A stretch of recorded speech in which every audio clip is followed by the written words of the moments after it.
Jamen i min virksomhed, der hjælper jeg mine kunder med den digitale tilstedeværelse. Kort sagt, så hjælper jeg dem med at finde vej i hele den digitale jungle. Hvor er det, de skal være til stede, og hvordan gør de her ting? Det jeg har fundet ud af, det er at få optimeret min profil i forhold til mit netværk. Ikke så meget virksomheden, men mere i forhold til at promovere mig gennem min virksomhed. Det, jeg synes er mest interessant ved LinkedIn, det er, at der er så mange muligheder, og der er så mange faldgrupper. Så det er jo i begge lejre, at der er en masse ting, man kan udnytte, men der er også nogle ting, som man kan komme virkelig galt i byen med, som man ikke bliver set på LinkedIn. Jeg synes, Kasper er rigtig god til at gøre LinkedIn til et strategisk værktøj og gøre det meget hands-on, hvad det er, man skal gøre for, at ens profil fungerer. Så jeg synes, at det er meget nemt at komme videre.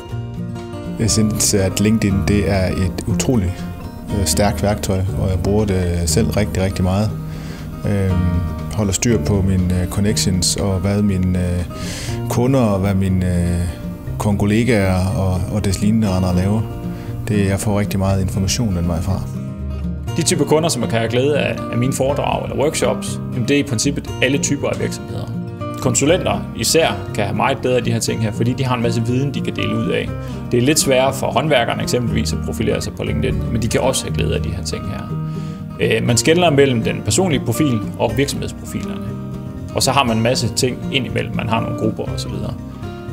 Men typisk er det den personlige profil, man tager udgangspunkt i. For det er den, vi bruger, når vi er ude i de fysiske netværk også. Det er den, vi bruger, når vi møder kunderne og får skabt kontakterne.